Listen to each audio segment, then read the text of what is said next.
कर they start कर दे। हाँ, गुड मॉर्निंग स्टूडेंट्स। आज हम बात करेंगे राजस्थान की झील, क्योंकि राजस्थान की नदियाँ हमने कर ली हैं, नदियों के 3 प्रकार हमने देखे हैं। तो अगला जो टॉपिक है आज हमारा वो है झील, क्योंकि नदियों के साथ ही हम झील पढ़ते हैं। जब हमारा अंतः प्रवाह का क्षेत्र जब मैंने देखा था तो अंतः प्रवाह में दोनों ही चीज़ हैं, राजस्थान में एक झील है और एक नदियाँ हैं। तो नदियाँ हमने कर ली अंतः प्रवाह में, अपवाह क्षेत्र में, और अब अपवाह क्षेत्र का जो दूसरा पार्ट है वो है झीलें। तो झील जो हैं वो 2 प्रकार की होती हैं, यानी 2 प्रकार से झीलों का निर्माण जो होता है तो उसको डिवाइड कर लिया जाता है, एक मीठे पानी की झील और एक खारे पानी की झील।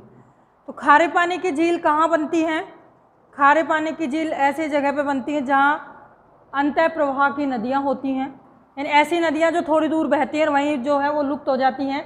तो जहाँ से वो बह के आती है वहाँ से वो जो पानी उसके साथ जो खारापन होता है ऊपर का वो लेके आते, धीरे धीरे जाके वो उस झील में जमा हो जाता है और वो झील कैसी हो जाती है? खारी हो जाती है, तो उसको बोलते हैं खारे पानी की झील। दूसरा कारण ये है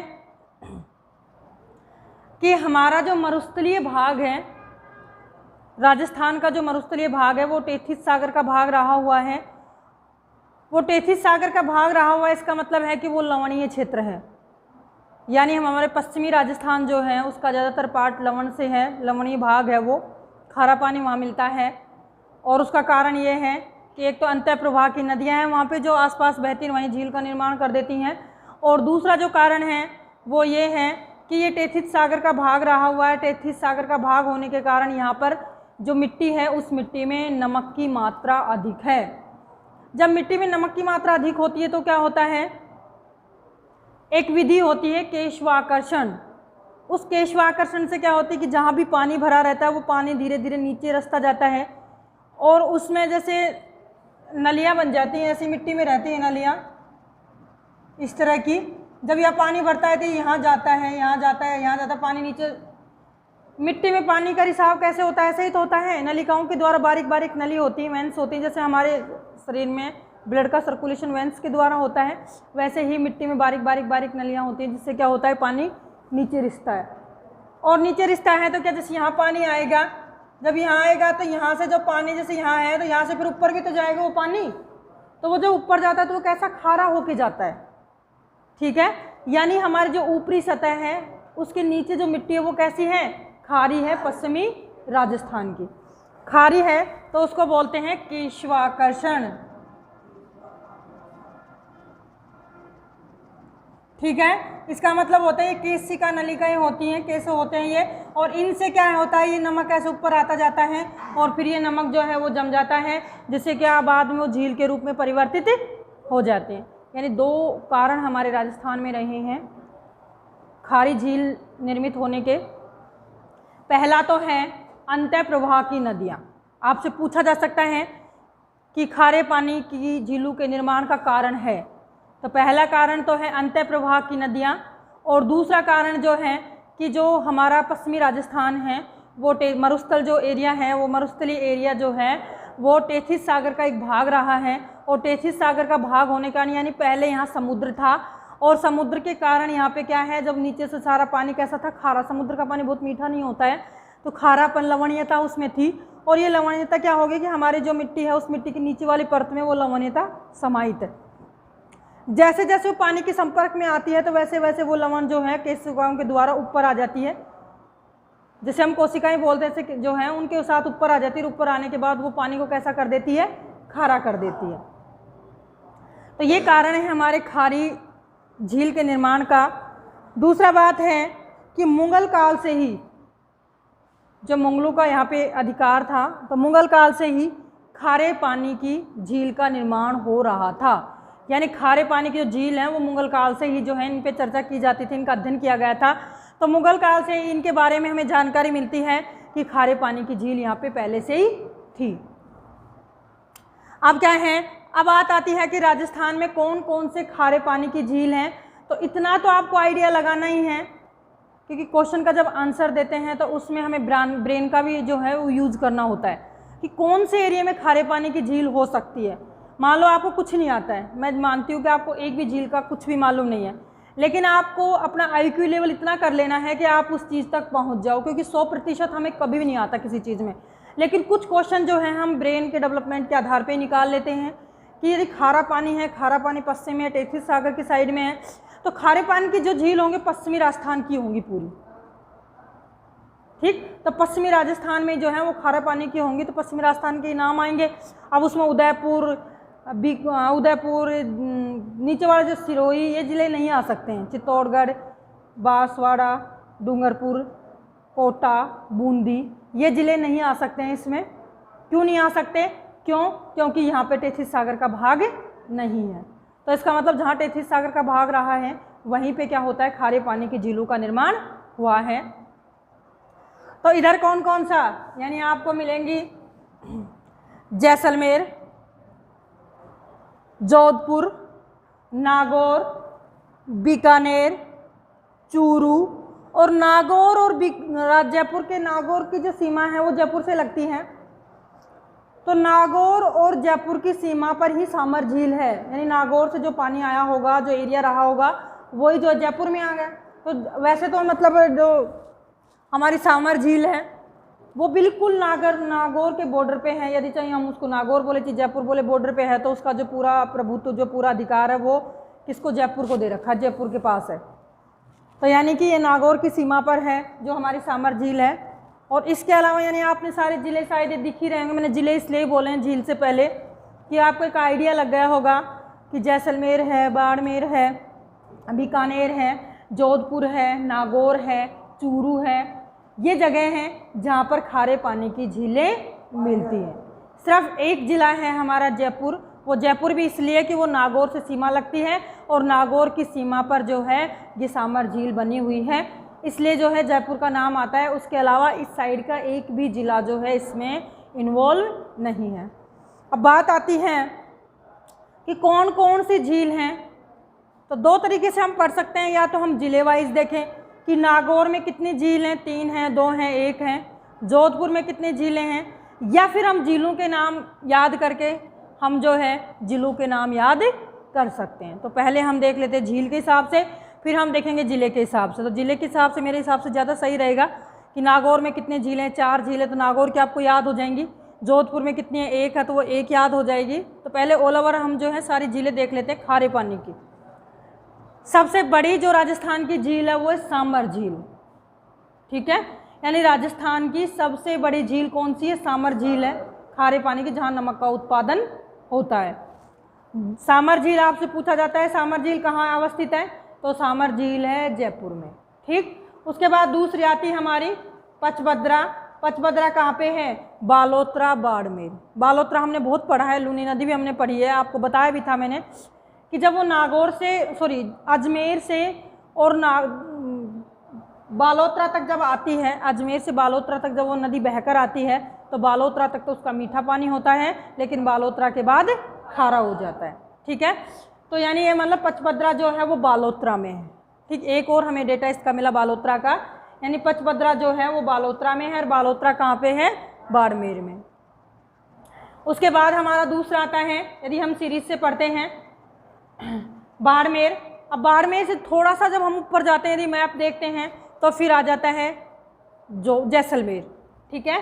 तो यानी बालोतरा में मिल गए हमें पचभद्रा, उसके बाद जो आता है जैसलमेर आ जाता है, और जैसलमेर में कौन सी है, कावोद, ठीक है। जैसलमेर में कावोद। यदि हम एक क्रम भी बनाएं थोड़ा सा मैप बना के,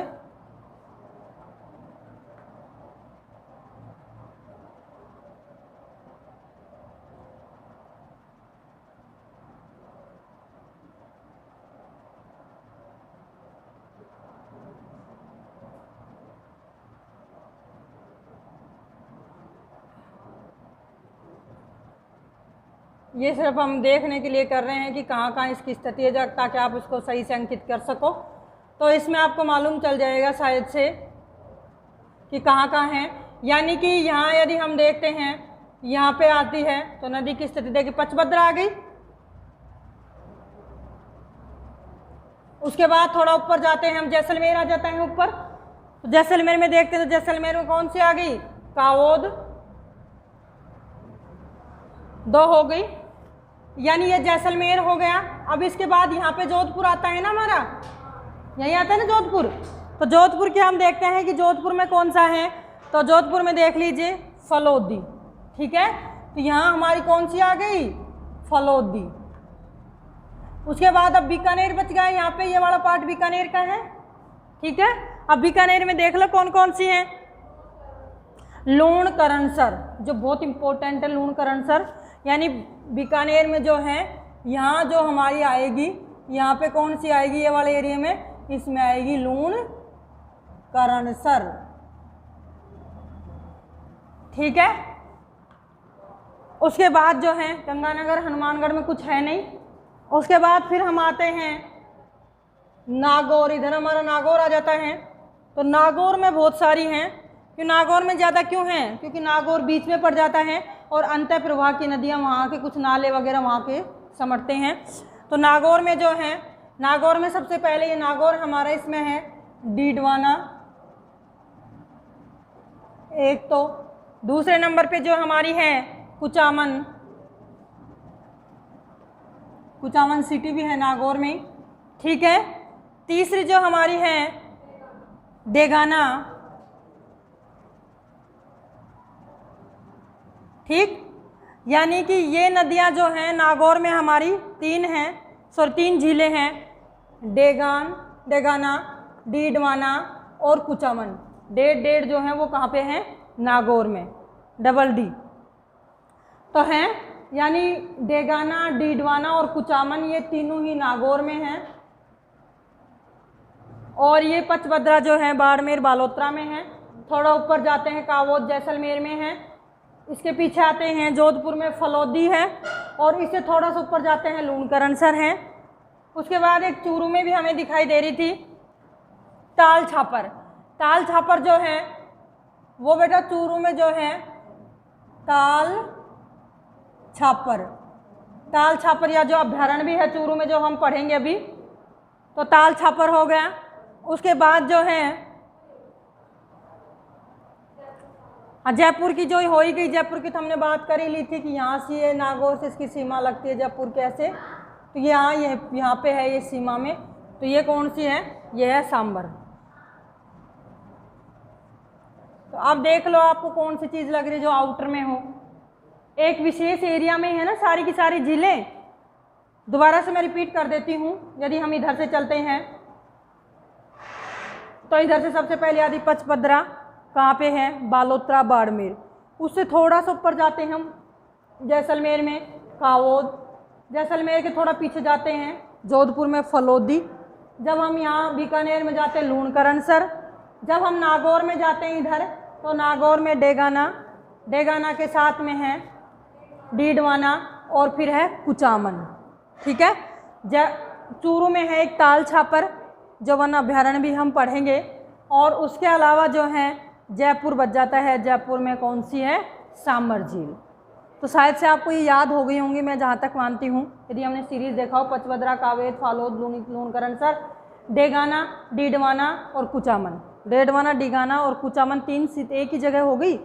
उसके बाद ताल छापर आपको चूरू हो ही गया, सांबर जयपुर में हो ही गई। तो याद करने में शायद ऐसे कोई कन्फ्यूज तुम्हें होगा नहीं। जोधपुर में एक आई गई, फलोदी जोधपुर में पड़ता है तो फलोदी आए गए हैं। उसके आवोद है जो जैसलमेर में पड़ता है, और पचभद्रा जो है वो बाड़मेर में। तो शायद ये जो है ये सारी हमारी सांबर झील से लेकर के और नीचे तक कावोद तक जो है वो सारी खारे पानी की झीलें हैं। झील निर्माण का कारण आपको बता दिया। पहला है अंतः प्रवाह की नदियाँ, और दूसरा है हमारी जो ज़मीन है, इस ज़मीन के नीचे वाली परत में खारेपन की मात्रा, जिसके कारण क्या होता है, केशवाकर्षण जो एक फॉर्मूला होता है उसके तहत पानी जो है खारा पानी ऊपर आ जाता है, उसके कारण इस खारी झीलों का निर्माण होता है। इसका निर्माण जो है हमारे मुगल काल से ही चला आ रहा है। मुगल काल में भी खारे पानी की झीलें थी। तो ये हमारे जो थे कुछ इंपॉर्टेंट झीलों को लेकर क्वेश्चन थे। अब हम पढ़ेंगे कि इन झीलों में क्या क्या विशेष है। कुछ झीलें हैं जिन पे कुछ विशेष भी है जहाँ से क्वेश्चन पूछ लिया जाता है। तो ये तीनों कारण भी आप जो है ध्यान रखें। तो हम दूसरी तरफ जो है हमारे कुछ मीठे पानी की झीलें भी मैंने लिख दी हैं, एक नज़रिया देख लीजिए। वैसे कल हम इसको करेंगे मीठे पानी की झीलों को। मीठे पानी की झील कहाँ आएंगी? जब खारे पानी की पश्चिमी राजस्थान में है तो पूर्वी राजस्थान, दक्षिणी राजस्थान में मीठे पानी की झील आएंगी। ठीक है, तो कहाँ आएंगी? जयसंबंध, जिसको बोलते हैं हम ढेबर झील। जयसंबंध कई बार पूछा गया है कि ढेबर झील किसका नाम है, तो जयसंबंध का ही। जयसंबंध का जो सेकंड नाम होता है, सेकंड ऑप्शन होता है, वो क्या होता है? ढेबर झील। उसके बाद राजसंबंध होता है, राजसंबंध झील है जो राजसंबंध में है। पिछोला झील है, उदयपुर में है। फतेह सागर झील है, उदयपुर में है। उदय सागर झील है, उदयपुर में है। नक्की झील आपको मैंने बताई थी, सिरोही में है। आना सागर अजमेर में है। पुष्कर अजमेर में है। फाय सागर अजमेर में है। सिलीसेड अलवर में है। कोलायत बीकानेर में है और बालसमंद जोधपुर में। ठीक है, तो शायद इनको ऐसा नहीं कि हम याद नहीं कर सकते। एक बार फिर हम जयसंबंध इसकी वेरी इंपॉर्टेंट है। ठीक है, जैसे मैंने सामर बताई है वैसे जयसंबंध है, जिसको हम ढेबर झील बोलते हैं, उदयपुर में है। आप भी जयसंबंध को लेके कंफ्यूज मत हो जाना, क्योंकि जयसंबंध बहुत सारी जयसंबंध पे चीज़ें आएंगी, वो आएंगी जोधपुर में। ठीक, लेकिन जयसंबंध झील जो है वो उदयपुर में ही है ना। तो इसमें ढेबर झील भी बोलते हैं इसको। फिर है हमारी राजसंबंध, राजसंबंध में आ जाएगी पिछोला, फतेह सागर और उदय सागर। 3 झील हैं, पिछोला झील है, फतेह सागर और उदय सागर। ये तीनों की तीनों कहाँ पे हैं? ये तीनों की तीनों हैं उदयपुर में। उसके बाद नक्की झील आप सब जानते हो, सिरोही में है। 3 झील किस में हैं? अजमेर में। आना सागर, पुष्कर और फाय सागर। ठीक है, आना सागर, पुष्कर और फाय सागर। और उसके बाद जो है सिलीसेड आप जानते हो अलवर में है। कोलायत जो है वो कोलायत बीकानेर में है और बालसमंद जो है वो जोधपुर में। तो 3 3 6 तो शायद आपको वैसे याद होगी, 6 नहीं 7 तो, क्योंकि 4 उदयपुर में है और 3 अजमेर में है या नहीं? ऐसा ही दिख रहा है मुझे शायद, ही जो मैंने डायग्राम आपको बना रखा है आपके सामने, कि जयसंबंध उदयपुर में, पिछोला उदयपुर में, फतेह सागर उदयपुर में, उदय सागर उदयपुर में। ठीक है, पिछोला, फतेह सागर, उदय सागर और जयसंबंध, चारों के चारों जो हैं कहाँ पे हैं? उदयपुर में। अब जब दूसरे नंबर पे अब बारी आती है किसकी? अजमेर की। अजमेर में 3 हैं, कौन कौन सी हैं? आना सागर, फाय सागर और पुष्कर। ठीक है, 3 झीलें आती हैं। उसके बाद अलवर में सिलीसेड, उसके बाद जो नक्की झील सिरोही में हो गई। उसके बाद जो है हाँ राजसंबंध झील, राजसंबंध में नाम से आपको ध्यान आ गया होगा। उसके बाद 2 झीलें बलती, कोलायत और बालसमंद। ठीक है, कोलायत बीकानेर में है और बालसमंद जोधपुर में। तो शायद से 4-5 बार हमने रिपीट की तो सारी झीलें हमारी याद होगी। 4-5 से इनका रेशो जो है आपको ध्यान रखना है, क्योंकि हम सारी पढ़ लेते हैं। जब हम ऑल ओवर पढ़ते हैं किसी चीज़ को तो हमें उनके बारे में एक विशेष जानकारी प्राप्त होती है कि 4 वहाँ थी, 3 वहाँ थी, तो हम उनकी जानकारी प्राप्त कर लेते हैं। यदि मैं अलग अलग एक झील लिखवाती आपको तो फिर आप इतना ध्यान नहीं दे पाते कि उदयपुर में कितनी है, जोधपुर में कितनी है, बीकानेर में कितनी है। अब मैंने एक साथ सारी की लिस्ट इसलिए लिखी है आप लोगों को, ताकि आपको ये ध्यान रहे कि कहाँ पे कितनी झील है। ठीक है,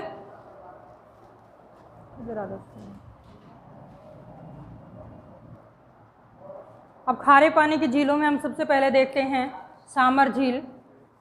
सामर झील जो है वो आपको बता ही चुके हैं कि जयपुर में है, लेकिन ये 3 जिलों की सीमा बनाती है। कौन कौन से 3 ज़िले हैं? जयपुर तो है ही, जयपुर के साथ में अजमेर है और अजमेर के साथ में नागौर है। यानी इन तीनों ज़िलों की सीमा पर जो है सामर झील अवस्थित है। और यदि इसको वैसे देखा जाता है तो कहाँ पे है? ये जयपुर में है।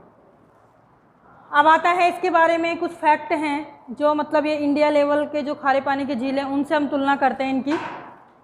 तो भारत की दूसरी सबसे बड़ी झील है, भारत की दूसरी सबसे बड़ी खारे पानी की झील है। सबसे बड़ी झील कौन सी? चिल्का झील।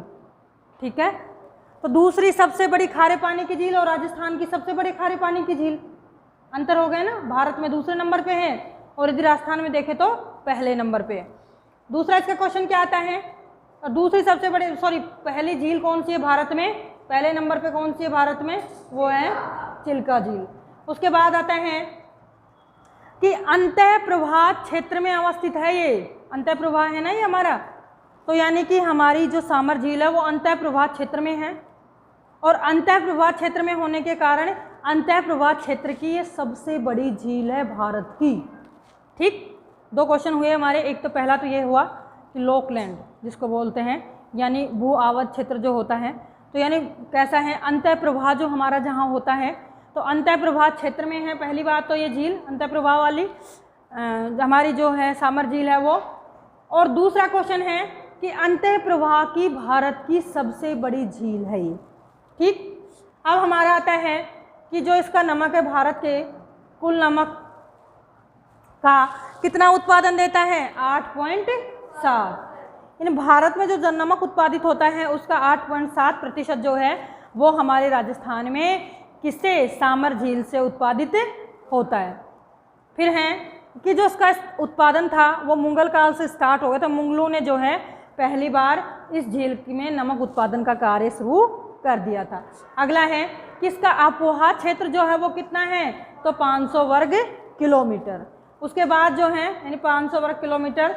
यदि हम इसकी लंबाई देखते हैं तो इसकी लंबाई है 32 किलोमीटर, और इसकी चौड़ाई देखते हैं तो चौड़ाई जो है 3 से 12 किलोमीटर। यानी कहीं 3 है, फिर 4, 5, 6 और लास्ट 12। सबसे ज़्यादा चौड़ाई जो इसका चौड़ा क्षेत्र होता है वो कितना है, 12 है। तो 3 से 12 किलोमीटर चौड़ी है ये, और लंबी कितनी है ये, 32। ठीक, तो लंबाई 32 है, चौड़ाई 3 से 12 किलोमीटर है, और कुल अपवाद क्षेत्र लंबाई चौड़ाई सब आ गए कुल में, तो वो कितना है, 500 वर्ग किलोमीटर। अगला जो फैक्ट आता है कि जो इसका नमक उत्पादन होता है वो एक अच्छी किस्म का नमक होता है। ठीक है, इंडिया का जो अच्छा नमक माना जाता है उनमें से इस जो हमारी सामर झील है उसका नमक जो है वो उच्च स्तर का नमक, अच्छी किस्म का नमक होता है, जिसमें सोडियम की मात्रा सही होती है। आगे हैं कि ये जो नमक जो सामर झील है ये 3 जिलों की सीमा बनाती है। मैंने आपको पहले क्वेश्चन बता दिया था। एक बनाती है जयपुर में, तो हम दिखाई रहे हैं, नागौर और अजमेर। जैसे मैंने यहाँ ऐसी स्थिति सी है इसकी, ये जयपुर आता है और फिर ये नागौर सा, तो ये यहाँ पे है सामर झील। तो ये यानी यहाँ इधर तो कौन सा है, नागौर वाला एरिया आ जाता है, इधर कौन सा है, ये जयपुर आ जाता है, और ये कौन सा है, अजमेर आ जाता है। ठीक है, यानी तीनों के मध्य में है ये जयपुर, नागौर और अजमेर। उसके बाद आता है कि इसके कहाँ कहाँ कौन कौन सी नदी का प्रवाह क्षेत्र है। तो यदि हम उत्तर में देखते हैं तो कातली नदी। ठीक है, यानी इसके जो है उत्तरी जो पार्ट है, ये रहा उत्तरी पार्ट, इस उत्तरी पार्ट में कातली नदी है, पूर्व में बांडी नदी है, पश्चिम में यदि हम देखते हैं तो लूनी का बेसिन है, और यदि दक्षिण में हम देखते हैं तो किसका है, मानसी का बेसिन है। ठीक है, लूनी है इधर, इधर मानसी है, पूर्व की ओर जाते बांडी है और ऊपर की ओर जाते सीकर की तरफ तो कातली है। फिर आता है कि इसकी जलवायु कैसी होगी, तो कहा है कि जो पश्चिमी भाग है, इसका पश्चिमी वाला भाग है, जैसलमेर, जोधपुर, बाड़मेर वाला जो उधर वाला भाग है, नागौर के उधर वाला, उसमें पश्चिम भाग की तो शुष्क जलवायु पाई जाती है। लेकिन यदि हम पूर्व में आते हैं तो वहाँ पे पाई जाती है अर्ध शुष्क। ठीक है, तो 2 प्रकार की, आधे में शुष्क जलवायु और आधे में अर्ध शुष्क जलवायु है। उसके बाद जो महत्वपूर्ण क्वेश्चन है वो ये है कि क्वेश्चन कई बार पूछा गया है कि सामर झील में निम्नलिखित में से कौन सी नदी गिरती है, कौन सी नदी का अपवाद क्षेत्र इसके अंदर आता है। तो इसमें 5 नदियाँ गिरती हैं, आपको ध्यान रखना है स्टूडेंट, 5 नदियाँ इसमें गिरती हैं। मेंढा, रूपानगढ़। ठीक है, ये हम नदियाँ जब करी थी मैंने, नदियों वाले वीडियो में आप देखेंगे तो उसमें मैं दोनों का नाम अलग अलग लिखवाया था, मेंढा का भी लिखवाया था, रूपानगढ़ का भी लिखवाया था। उसके आगे है बांडी नदी। ठीक है, फिर हमारी आती है खारी और खंडेल। शायद 5 नदी आपको याद हो गई होंगी कि पहली जो है मेंढा है, रूपानगढ़ है, बांडी है, खारी है, और खारी के साथ दूसरी खारी दूसरी जुड़ी हुई खंडेल। खारी, खंडेल, मेंढा, बांडी और उसके बाद रूपानगढ़। तो ये 5 नदियां हैं जो जाके इसमें गिरती हैं। ये अंतः प्रवाह की झील मानी जाती है। आपको ध्यान रखना है कि अंतः प्रवाह की झील है भारत की सबसे बड़ी अंतः प्रवाह की झील। कर दे बंद बेटा बस।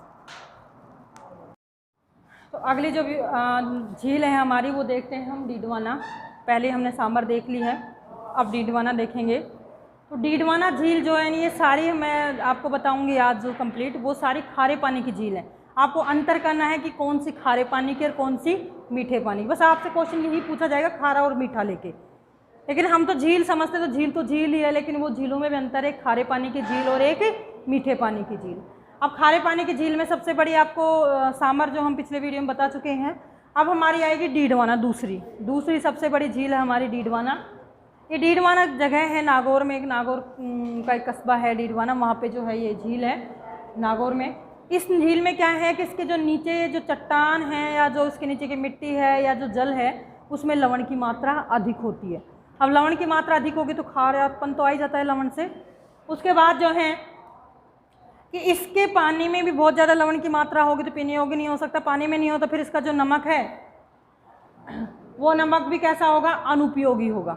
लवण जब ज़्यादा ही हो जाता है, अति हो जाती है तो ख़राब हो जाएगा। फिर क्यों है ऐसा? ऐसा इसलिए है कि इसमें सोडियम क्योंकि नमक में सर्वाधिक मात्रा, शुद्ध नमक कौन सा होता है जिसमें सोडियम की मात्रा अधिक होती है। हम जब भी बाजार में जाते हैं तब हम यही तो देखते हैं कि सोडियम की मात्रा इसमें कितनी है। हाँ, इसमें सोडियम की मात्रा अधिक है तो इसका मतलब ये नमक अच्छा है, ऑथेंटिक नमक है। तो सोडियम की मात्रा जो है वो कम होती है और सल्फेट क्या होता है, अधिक होता है। तो सोडियम कम, सल्फेट अधिक, ये जो है डीडवाना झील की क्या है, विशेषता है। यानी लवणीय चट्टान, पहले तो डीडवाना कहाँ पे, नागौर में है। दूसरा है कि इसकी चट्टानें और जो इसकी जो मिट्टी है वो लवणीय होती है। तीसरा है इसके जो नमक जो है वो उपयोगी नहीं है, पानी इसका उपयोगी नहीं है। क्यों? क्योंकि इसमें सोडियम की जगह सल्फेट की मात्रा अधिक मिलती है। ठीक, उसके बाद जो आती है हमारी तीसरी झील आती है, वो आती है पचपदरा। पचपदरा जो हमारी है वो कहाँ पे, बालोतरा बाड़मेर। अभी पचपदरा, बालोतरा, बाड़मेर जब हमने नदियाँ पढ़ी थी, यदि आपने पीछे के वीडियो देखे हैं और आपने उनको सुना है ढंग से, तो उसमें मैंने बताया भी था आपको कि इस एरिया की जो सबसे बड़ी नदी है, पश्चिमी राजस्थान की सबसे बड़ी नदी है लूनी नदी। ठीक है, पश्चिमी राजस्थान की सबसे बड़ी नदी है लूनी नदी, और उस लूनी नदी की कम से कम 8-10 सहायक नदियाँ हैं। तो सहायक नदियाँ जब आती हैं, चारों तरफ से निकलती हैं, तो वो क्या लवणता लेकर साथ में आती हैं। जब बालोतरा में ये बालोतरा तक पहुँचती है तो ये लूनी नदी पहले मीठी होती है, जब अजमेर में नाग की पहाड़ी से निकलती है, और जब ये बालोतरा तक आती है तो मीठा पानी होता है इसका। लेकिन बालोतरा के बाद कैसा पानी हो जाता है, खारा पानी। ठीक है, उसकी कारण क्या है, लवणता। ठीक, तो इसका इसमें पचपदरा में उसका उल्लेख क्यों किया हमने, मैंने इसलिए किया उसका उल्लेख कि बालोतरा तक, यानी बालोतरा तक जितनी भी नदियां आती हैं वो लवण की मात्रा लेके आती हैं, और इन नदियों के द्वारा जो नमक जो लेके आया जाता है उसी से जो है इस पचपदरा झील का निर्माण होता है। एक इसके साथ अच्छाई ये है कि इसका जो नमक होता है वो उच्च कोटि का होता है, अच्छा नमक होता है। और मैंने अच्छे नमक की विशेषता आपको बताई दी है कि जिसमें सोडियम की मात्रा सर्वाधिक होती है, अधिक से अधिक जिसमें सोडियम की मात्रा होती है वो अच्छी होती है। इसका मतलब है कि पचपदरा जो है बाड़मेर, यानी बाड़मेर का नमक आपको जो मिलता है वो अच्छी क्वालिटी का मिलता है। हालांकि मात्रा बहुत कम है इनकी, 2-2, 4-4%, 1-1, 2-2% ही है, बहुत कम मात्रा है, लेकिन जो क्वालिटी होती है वो क्वालिटी अच्छी होती है, यानी उत्तम श्रेणी का नमक होता है। पहली बात तो यही है, बालोतरा बाड़मेर में पचपदरा है।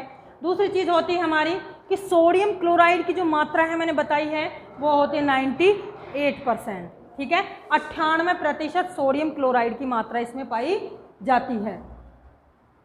उसके बाद क्या हो, एक और फैक्ट इसके साथ जुड़ा हुआ है कि खारवाल जाति है जो बाड़मेर में इसी के एरिया में रहती है आसपास में।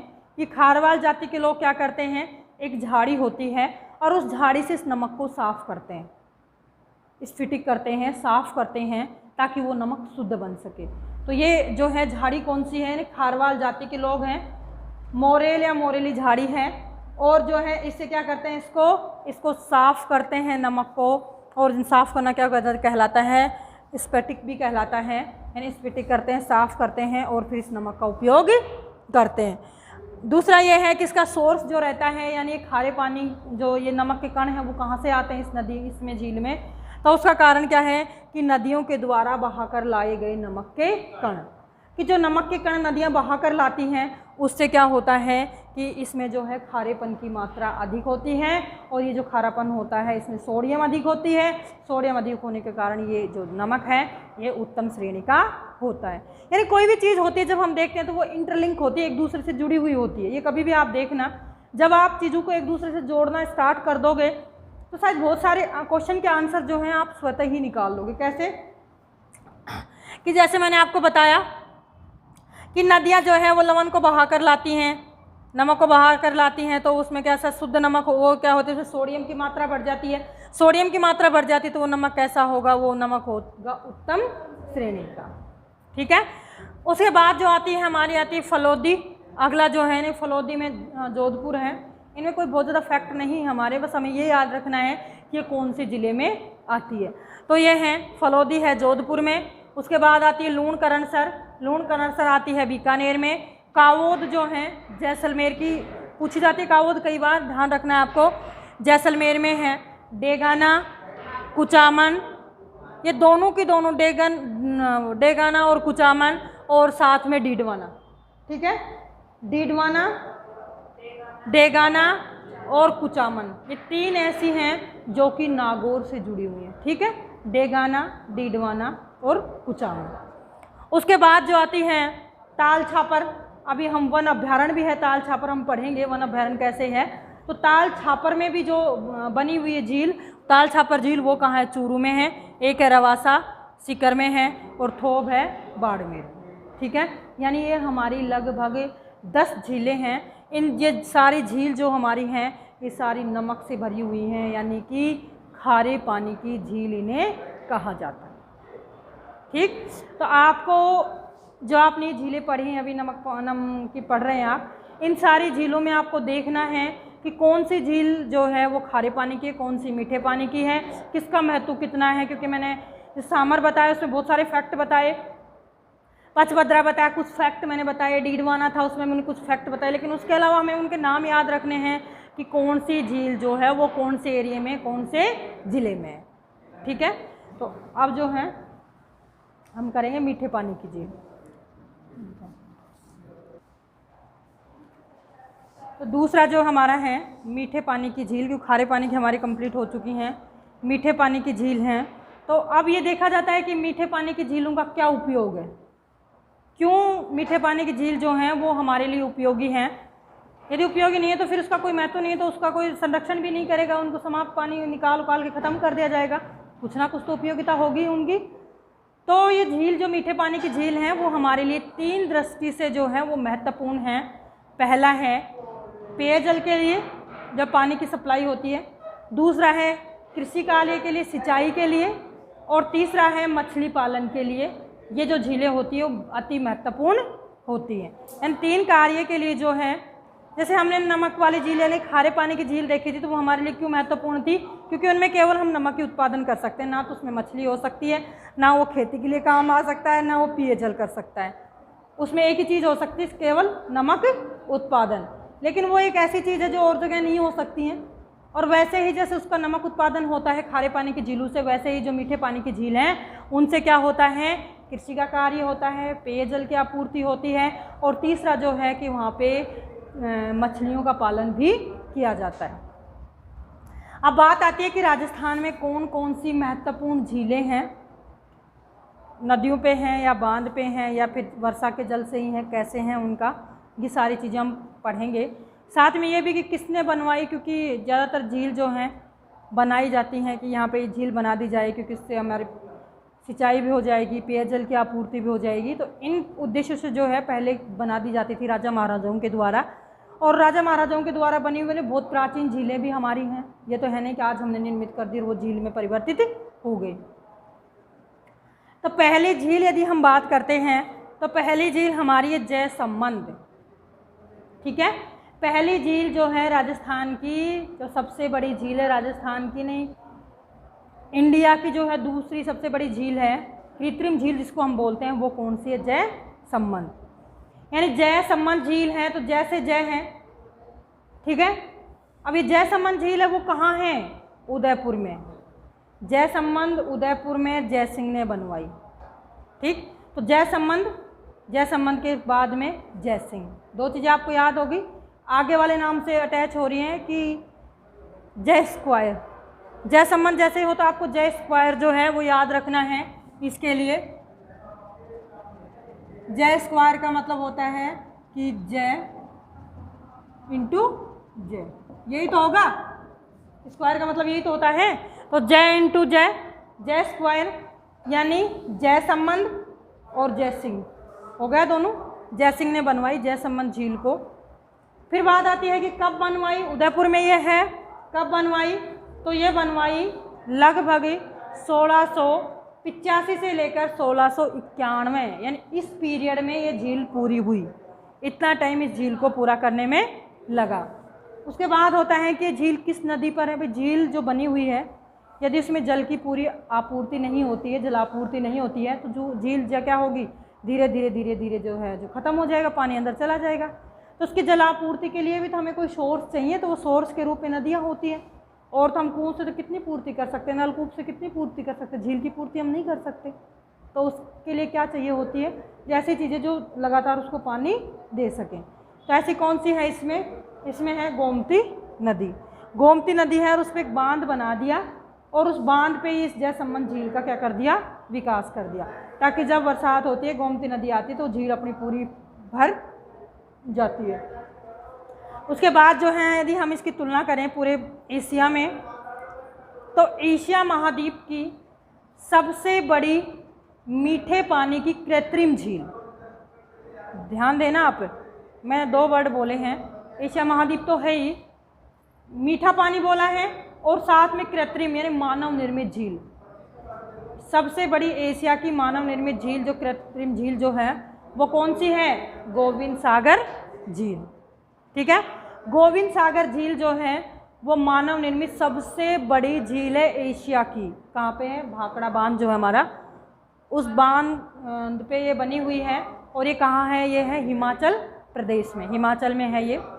तो गोविंद सागर बांध के बाद यदि देखा जाए, एशिया की दूसरी सबसे बड़ी मीठे पानी की कृत्रिम झील है, तो वो कौन सी है, जय संबंध झील।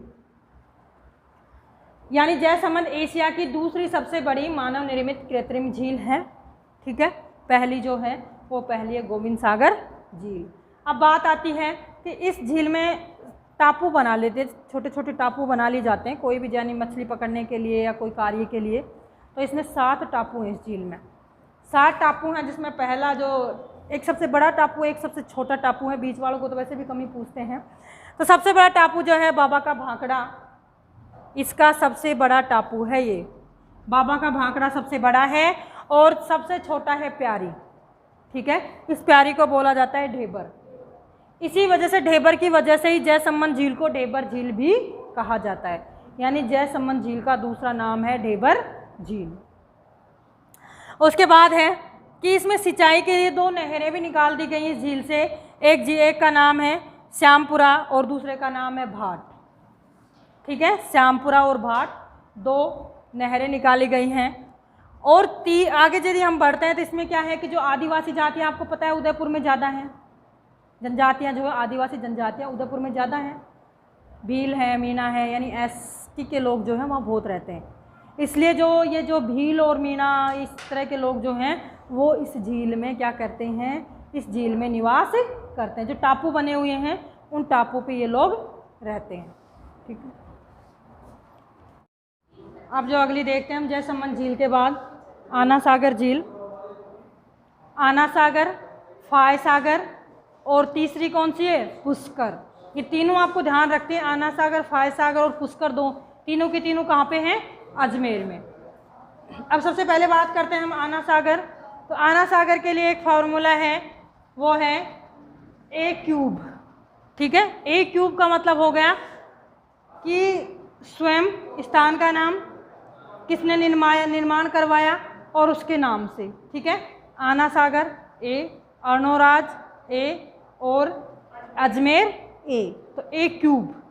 जैसे आपको आना सागर याद आए तो A³ आपको ध्यान में रखने, दिमाग में आ जानी चाहिए कि A³ का अर्थ होता है कि आना सागर झील है, कहाँ पे है, अजमेर में है, किसने बनवाया, अर्णोराज।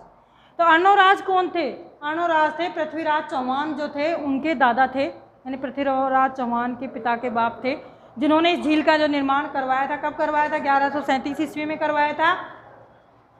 और इसी झील के चारों तरफ बाहर की साइड में बहुत सुंदर गार्डनों का निर्माण किया हुआ है। साथ में क्या है, वहाँ पे छतरियाँ भी बनी हुई हैं। तो सबसे पहले तो जैसे किनारे हैं इसके, तो किनारे पर क्या बने हुए हैं, दौलता बाग जिसको हम बोलते हैं, दौलता बाग बोल दीजिए, दौलत बाग बोल दीजिए। ये दौलत बाग बना हुआ है। ये दौलत बाग किसने बनवाया था, जहांगीर ने बनवाया है। जो सुंदर गार्डन है बाहर की साइड, जिसे हम सुभाष बाग या सुभाष उद्यान भी कहते हैं। एंड दौलता बाग का नाम जो दूसरा क्या रख दिया गया है, सुभाष उद्यान।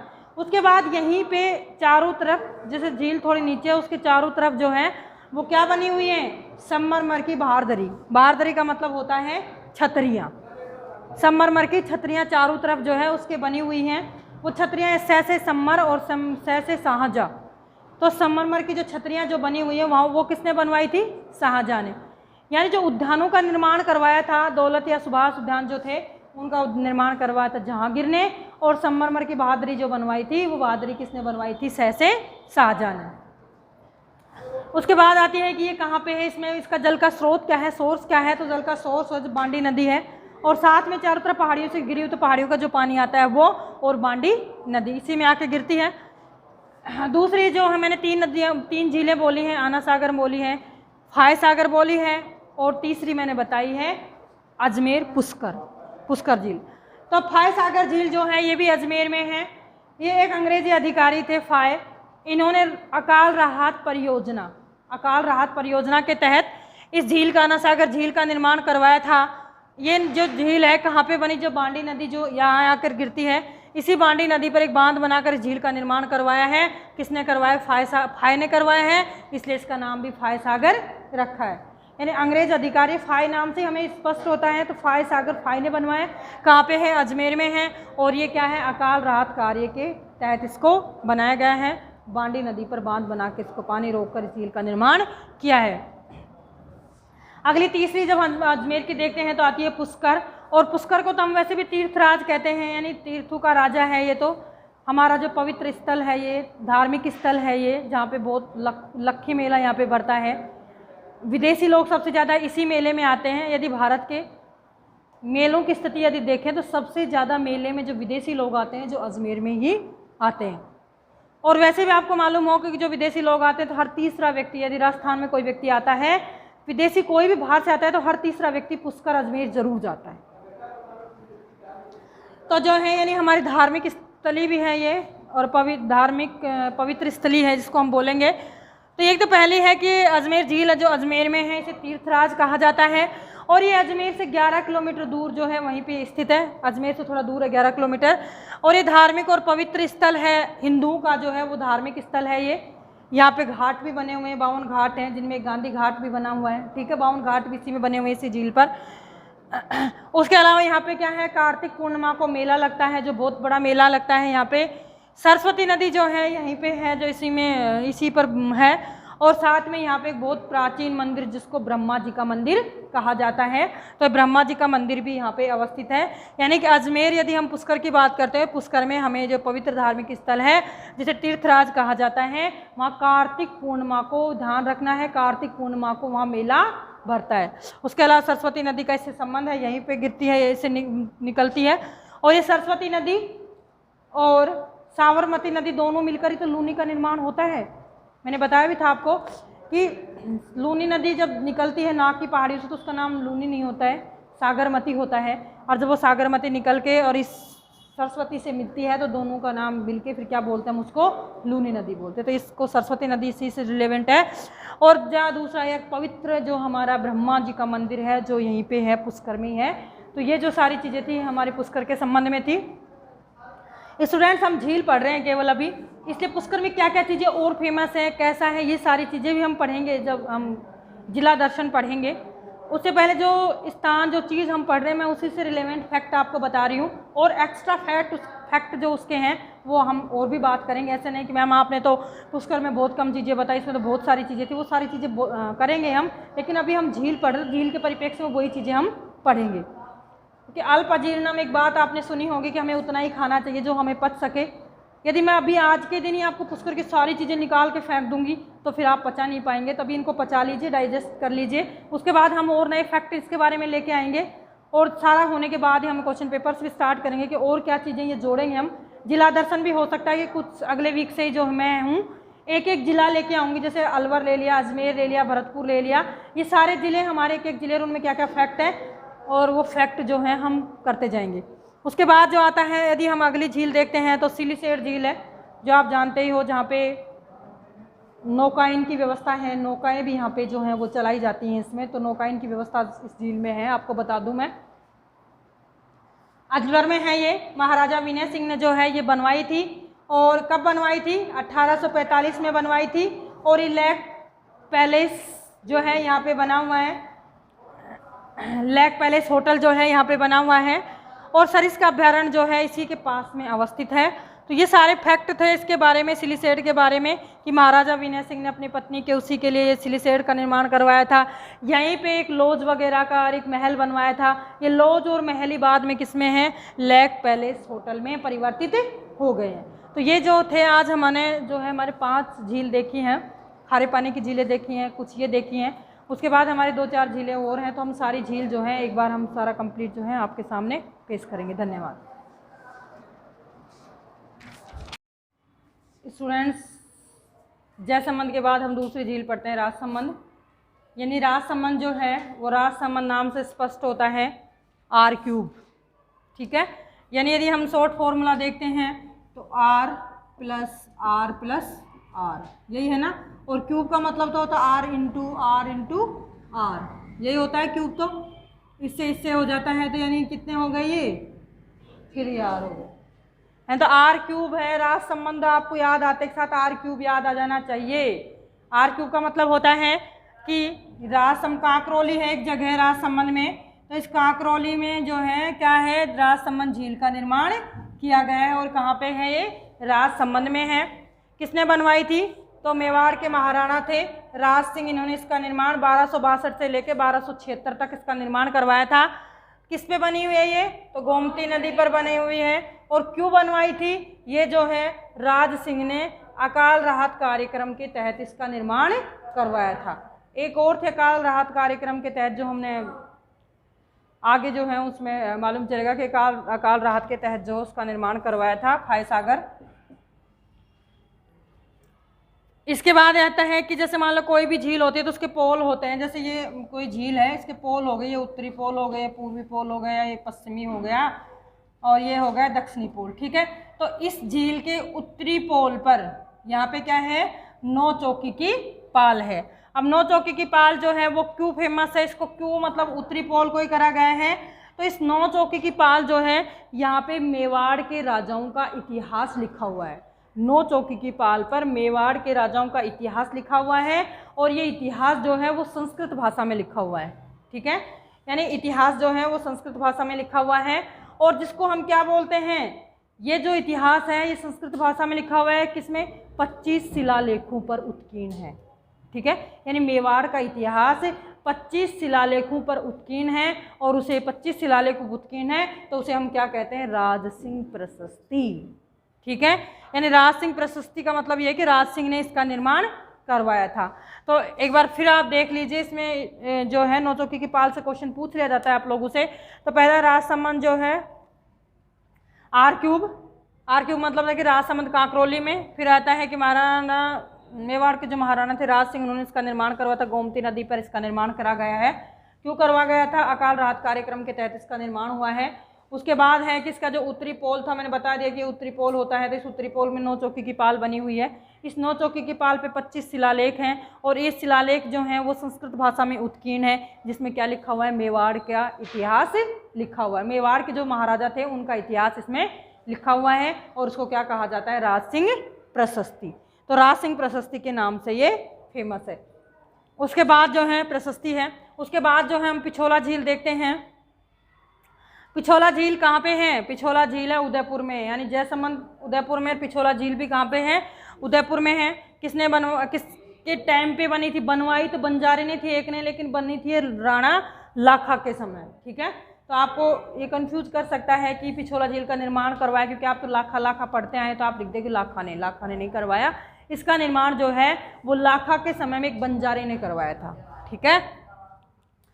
फिर इसका पुनर्निर्माण कराया उदय सिंह ने, ठीक। यदि पुनर्निर्माण की बात आती है तो फिर उदय सिंह आ जाते हैं। इसमें 2 टापू हैं, जग निवास और जग मंदिर।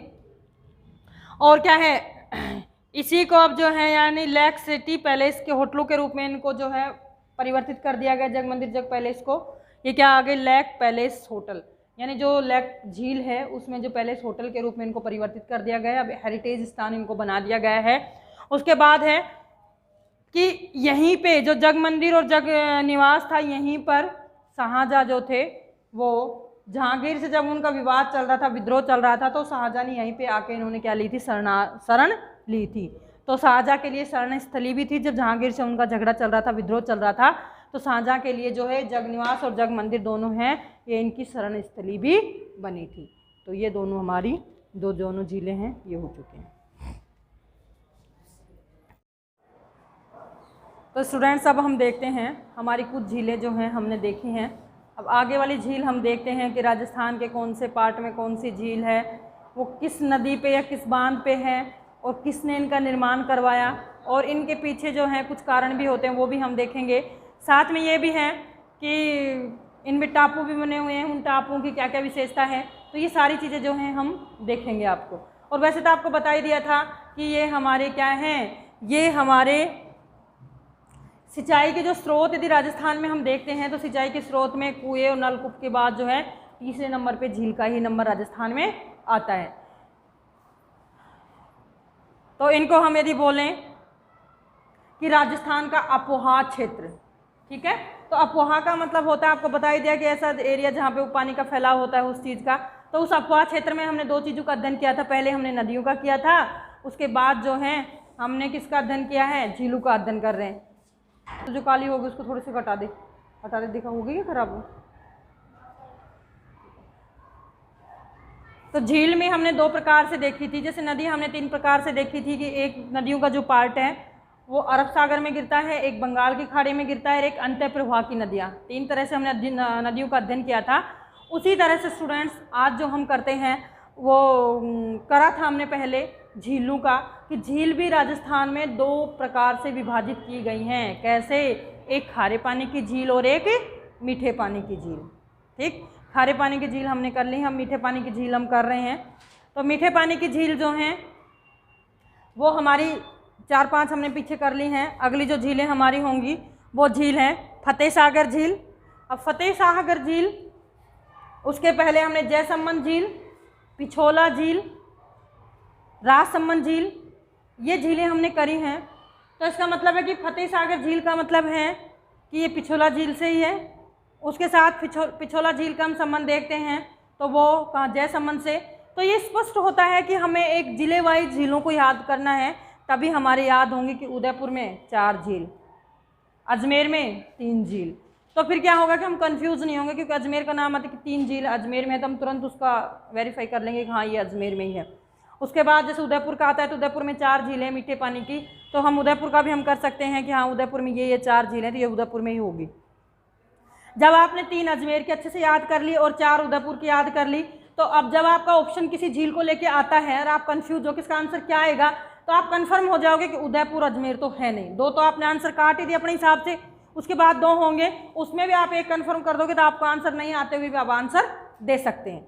तो यही चीज़ें होती हैं कि जो चीज़ हम करते हैं कि कौन से एरिया से हैं, उनमें कौन कौन सी चीज़ें हम फिक्स कर लेते हैं कि 4 हैं तो हैं, तो वो 4 आपको मालूम है, 3 आपको मालूम है, तो आप ऑप्शन आराम से उसका निकाल सकते हैं। तो यानी फतेह सागर झील हम कर रहे थे, उससे पहले हम उदयपुर की 2 झीलें और हैं, जो एक पिछोला झील थी, एक जयसमंद झील है, 2 झील हैं। अब तीसरी झील जो हम पढ़ रहे हैं फतेह सागर झील है उदयपुर की। सबसे पहले तो यह है कि स्टूडेंट ये जो फतेह सागर झील है, इस झील का निर्माण जो है वो करवाया था मेवाड़ के महाराणा, किसने, जय सिंह ने। ठीक है, यानी महाराणा जय सिंह ने इसका निर्माण करवाया था। आप कंफ्यूज ना हो कि फतेह सिंह ने जो है इसका निर्माण करवाया था, नहीं, महाराणा जय सिंह ने इसका निर्माण करवाया था। 1687 ईस्वी में इसका निर्माण हो गया था। उसके बाद जो है इसका जो महाराणा जय सिंह ने जो निर्माण करवाया था, तो उस समय उसने थूर के तालाब का भी निर्माण करवाया था। यानी फर्स्ट में जब इसका फतेह सागर झील का निर्माण करवाया था तो एक तालाब के रूप में करवाया था। ठीक है, यानी जय सिंह ने जब इसका निर्माण करवाया तो एक तालाब के रूप में करवाया, यानी 2 तालाबों का उस समय निर्माण करवाया, एक थूर का तालाब और एक फतेह सागर के रूप में तालाब का निर्माण उन्होंने करवाया था। लेकिन महाराणा जयसिंह ने तो इन्होंने एक तालाब के रूप में छोटे रूप में करवाया, लेकिन फिर जो है मेवाड़ के ही महाराजा थे फतेह सिंह, इन्होंने इसका पुनर्निर्माण करवाया और पुनर्निर्माण करके यानी इसको बड़ा बना दिया और तब क्या ये फतेह सागर झील के रूप में आ गई हमारे सामने। नहीं, पहले इन्होंने थोर के तालाब के साथ एक और तालाब का निर्माण करवाया था। तो फर्स्ट में जो इन्होंने जयसिंह ने तालाब के रूप में इसका निर्माण करवाया। उसके बाद है कि ये फतेह सागर झील की, मैंने आपको पहले भी बताया ये चीज़ें कि कोई भी जो झील होती है उस झील में जल की आपूर्ति कहाँ से होती है। झील ऐसे तो है नहीं कि अपने आप नीचे से उसमें पानी आता जाता है, नहीं, कहीं से कहीं आपूर्ति तो करते हैं पानी की। तो उसमें पानी की आपूर्ति कहाँ से होती है, तो हमने ज़्यादातर झीलें देखी जिसमें नदी से आपूर्ति हो रही है पानी की, देखी हमने सारी झीलें। अब इसमें क्या है कि नदी से आपूर्ति नहीं हो रही, तो पिछोला झील जो है इसके पास में ही है। पिछोला झील उदयपुर में ही मैंने आपको बताया था। उस पिछोला झील से एक नहर निकाली गई है और वहाँ पे एक बांध बना दिया नहर निकाल के, ताकि क्या हो सके, फतेह सागर झील में पानी की आपूर्ति हो सके। तो पिछोला झील से एक नहर निकालकर फतेह सागर झील में पानी की आपूर्ति की गई है। ये आपको बता ही दिया कि जयसिंह ने इसका निर्माण करवाया था, लेकिन फतेह सिंह ने इसका पुनर्निर्माण करवाया था। ठीक है, यानी बनी तो ये 1600 के आसपास थी, लेकिन इसका पुनर्निर्माण जो है 1800 के आसपास हुआ था। तो इससे ये है कि मतलब 2-3 शताब्दियों के बाद जो है ना इसका निर्माण हुआ है। 2 शताब्दियाँ तो लगभग हो ही चुकी हैं इसकी। इसी तरह से फिर क्या पिछोला झील से इसको निकाल दिया गया है और जो है इस पे जो ये बांध बना था, इस पे जो बांध बनाया गया था जब फतेह सिंह ने जयसिंह ने जब इस पे बांध बनाया था पिछोला झील से इसमें पानी की आपूर्ति करवाई थी, तो ये बांध जो है, इस बांध की नींव जो थे एक अंग्रेजी अधिकारी थे जिनका नाम था ड्यूक ऑफ कनॉट। ठीक है, तो ड्यूक ऑफ कनॉट ने क्या रखी थी, इस बांध की नींव रखी थी। इसी कारण से इसको क्या कहा जाता है, इसका यदि हम दूसरा नाम बोलते हैं तो कनाड़ बांध भी है। कई बार क्वेश्चन पूछा गया है कि कनाड़ बांध बना हुआ है तो फतेह सागर झील पे, या फिर फतेह सागर झील पे आपसे नहीं दे और दे दे पिछोला झील पे, क्योंकि पिछोला झील से नहर निकाली गई है तो ये आता है आपका पिछोला झील, तो पिछोला झील भी उसमें हो सकता है। उसके बाद स्टूडेंट्स यानी फतेह सागर झील जो है बाद में यानी जब उस पर बांध बनाया गया और उसमें जल की अच्छे से आपूर्ति करी गई, उसके बाद जो है इसको हमने फतेह सागर झील के रूप में प्रसिद्धि जो हुआ, क्योंकि इन्होंने जो है महाराजा फतेह सिंह ने जो है इसका पुनर्निर्माण करवाया, जो इसकी कमियां थी उनकी पूर्ति करी। और उसके बाद इसमें टापू है, उस टापू पर एक सौर वेधशाला यानी राजस्थान की एकमात्र झील है जहाँ पर सौर वेधशाला बनी हुई है टापू पर। ठीक है, तो टापू पर क्या बनी हुई है, सौर वेधशाला पहला। दूसरा है कि जो ड्यूक ऑफ कनॉट, तो कनॉट बांध भी इसके नाम से जाना जाता है। कहाँ पे है, पिछोला झील से एक नहर निकाली गई है ताकि फतेह सागर झील का क्या हो, जलापूर्ति की जाए। उसके बाद क्या था कि महाराणा जयसिंह ने जब फतेह सागर झील तालाब का निर्माण किया था, उसी समय एक ठोर के तालाब का भी निर्माण करवाया था, लेकिन बाद में क्या है कि इसको जो है नाम क्या दे दिया गया, फतेह सागर झील के नाम से इसको नाम रख दिया गया। और बनाया जयसिंह ने था, पुनर्निर्माण फतेह सिंह ने करवाया है। आपको चार ही चीज़ों पे फोकस करना है कि जयसिंह ने बनवाया, फतेह सिंह ने पुनर्निर्माण करवाया, पिछोला झील से पानी मिलता है, इसको इतना ध्यान है। यहीं पे एक बांध बना हुआ है जिसको कनौड़ बांध कहते हैं, क्यों है वो आपको बता दिया है। उसके बाद इसमें एक टापू है और टापू पे जो है सौर वेधशाला बनी हुई है। बस यही सारी चीज़ें जो हैं इसमें हैं। इसके अलावा तो यदि इसका आ जाता है जयसिंह का, तो यानी जिस समय ये इस तालाब के रूप में इसका निर्माण करवाया था, तो उसी समय उन्होंने थोर के तालाब का भी निर्माण करवाया था। तो ये हमारी जो थी फतेह सागर झील थी। अब हम दूसरी झील की बात करते हैं, यानी उदयपुर की झील की हम बात करते हैं। तो दूसरी झील है उदय सागर झील। फतेह सागर झील, उदय सागर झील, जयसम्मन झील और पिछोला झील, 4 आपको याद रखनी है कि ये उदयपुर में ही है।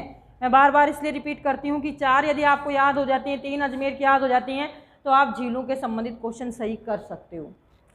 उसके बाद है उदय सागर झील। तो उदय सागर झील जो है उदय सिंह ने बनवाई थी। कब बनवाई थी, 1559 से लेके 1564 तक, यानी 5 साल तक इस झील का इन्होंने निर्माण करवाया। इसमें आकर कौन सी, क्योंकि मैंने आपको ये बात पहले भी बोल दिया, तो नहर से पानी पहुंचाया जाता है या फिर कोई नदी आकर गिरती है, पहले बोल चुके हैं हम, कोई भी जो झील होती है उसमें। तो फिर यानी कि कौन सी नदी आके गिरती इसमें, आयड़ नदी। ठीक है, आयड़ नदी इसमें जो है उदय सागर झील में आकर गिरती है और जब ये आयर नदी उदय सागर झील से दोबारा निकलती है तो ये किसके रूप में परिवर्तित हो जाती है? बेड़च नदी के रूप में। और बेड़च हमने पढ़ा भी था कि उदयपुर के एक महत्वपूर्ण जहाँ वहाँ के जो हमारे प्राचीन सभ्यता का जो विकास आहार जो सभ्यता उसका भी डेवलपमेंट यही हुआ है। तो यानी हमारी जो बेड़च नदी है वो इम्पोर्टेंट नदी है उदयपुर के लिए। तो ये हमारी जो उदय सागर झील है उदय सिंह ने बनवाई थी, उदयपुर में है, आयर नदी इसमें गिरती है, आयर नदी से निकलने के बाद बेड़च नदी के रूप में परिवर्तित हो जाती है। उसके बाद आती है नक्की झील। तो जब हमने जब पर्वत पहाड़ पठार ये पढ़े थे उसी समय हमने ये चीज़ें भी क्लियर करी थी कि सबसे ऊंची चोटी माउंट आबू सिरोही, गुरु शिखर सिरोही में ही है।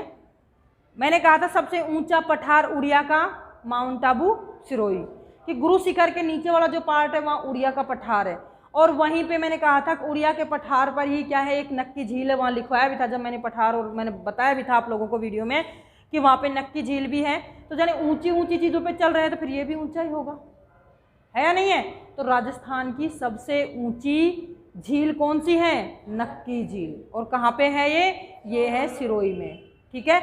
इसी के पास में दो बड़ी बड़ी चट्टानें भी हैं, टोक रोक और नन रोक, दो बड़ी बड़ी चट्टानें हैं। कहा जाता है कि चट्टानें भी जो हैं देवताओं के द्वारा ही करी गई थी, बड़ी बड़ी चट्टानों काट के अलग करा गया था। और इसके विषय में जो है एक किंवदंती भी है, नक्की झील के विषय में ही है। लोगों ने कुछ अपनी व्याख्याएं दी हैं, उन्होंने कहा है कि नक्की झील जो है वो देवताओं के द्वारा अपने नाखूनों से कुरच कुरच के बनाई गई है, यानी देवताओं ने जो है नक्की झील का निर्माण किया है, ऐसा एक किंवदंतियाँ हैं। ऐसा हमें कोई फैक्ट के रूप में तो कहीं मिला नहीं, लेकिन किंवदंतियाँ हैं कि देवता ने नक्की झील को नाखूनों से कुरच के बनाया है। अगली झील है वो हमारे स्टूडेंट्स बालसमंद। बालसमंद कहाँ पे हैं? जोधपुर में। और जोधपुर में जो है कायलाना झील जो है वो भी जोधपुर में है, यानी बालसमंद और कायलाना दोनों झील कहाँ पे हैं? जोधपुर में। तो आपको ध्यान रखना है बालसमंद झील और कायलाना झील दोनों ही जोधपुर में हैं। बालसमंद झील जो थे बालक राव थे, यहाँ के प्रतिहार शासक था एक, तो उस प्रतिहार शासक बालक राव ने इसका निर्माण करवाया था। तो कायलाना और बालसमंद दोनों जो हैं वो जोधपुर में हैं। गैव सागर जो है डूंगरपुर में एक ही झील है गैव सागर, जो हम पढ़ेंगे गैव सागर कई जगह आएगा। तो गैव सागर झील कहाँ पे है? डूंगरपुर में। इंपॉर्टेंट भी है ये, कई बार क्वेश्चन जो है वो पूछा जाता है गैव सागर का। तो गैव सागर आपको डूंगरपुर बिल्कुल ध्यान रखना है। उसके बाद आता है नवलखा झील। नवलखा झील है बूंदी में। नवलखा झील के बाद आते रामगढ़ झील, जो काफ़ी चर्चा में रही है पिछले दिनों में, क्योंकि सूख चुकी थी, इस पर अतिक्रमण कर लिया गया था, इसके जो पानी का बहाव था उसको रोक दिया गया था। तो ये इसको पुनर्जीवित करने के लिए जो है वो काफ़ी प्रयास चल रहे थे। तो यानी कि ये कहाँ पे है? रामगढ़ झील। रामगढ़ झील है जयपुर में। उसके अलावा गजनेर है। गजनेर कहाँ पे है? बीकानेर में। कोलायत कहाँ पे है? बीकानेर में, ठीक है। गजनेर और कोलायत दोनों के दोनों बीकानेर में है। कोलायत और कोलियाना दोनों अलग है, कोयलाना, ठीक है। कोयलाना तो है जोधपुर की और कोलायत है बीकानेर की, ठीक है। तो कोलायत और गजनेर झील दोनों के दोनों बीकानेर में हैं। कोयलाना और बालसमंद जो है वो जोधपुर। संबंध देखते हैं आपको ऐसा लगेगा कि सारी संबंध तो उदयपुर और जयसंबंध में, राजसंबंध में ही है, ठीक है। लेकिन ये बालसमंद जो झील है ये अलग है, ये जोधपुर की है, आपको ध्यान देना है। उसके अलावा नवलखा झील है वो बूंदी में है। गैव सागर जो है वो डूंगरपुर में है। और क्या नाम है, बालसमंद जो है वो जोधपुर में है। यानी हमारी जो मीठे पानी की झील थी, एक बार हम पुनः रिपीट कर लेते हैं इनको थोड़ा बहुत ताकि आपको रिपीटेशन हो जाए।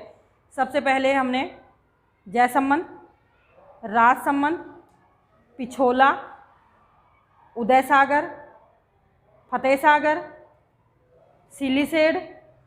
सिलीसेड के बाद हमने अजमेर की 3 पढ़ी थी, अन्ना सागर, फाय सागर, पुष्कर, ठीक है। उसके बाद जो है बालसमंद, कोयलाना, गैव सागर, नवलखा, गजनेर और कोलायत, ये जो हैं हमारी सारी मीठे पानी की झील है। तो स्टूडेंट्स आप नदियाँ भी पूरी देखें और ये झील भी सारी देखें आप, क्योंकि कंपटीशन में जो है आपसे पूछ ली जाती हैं कि कौन सी झील कौन सी कहाँ पे है, किस नदी पे है। ये ऐसे ही क्वेश्चन आपसे पूछे जाते हैं। हम क्वेश्चन पेपर का भी जल्दी एक सेट लेके आने वाले हैं, ताकि मैं यही चाह रही हूँ कि राजस्थान का जैसे जैसे हमारे होता जाए वैसे वैसे, चाहे मैं 20 ही क्वेश्चन आपके लिए लेके आऊँ, लेकिन क्वेश्चन सेट एक बार ज़रूर लेके आऊँगी, ताकि आपको ये दिखाऊँ कि हम जो पढ़ रहे हैं उसमें से क्वेश्चन कैसे आते हैं। ठीक है, धन्यवाद स्टूडेंट्स।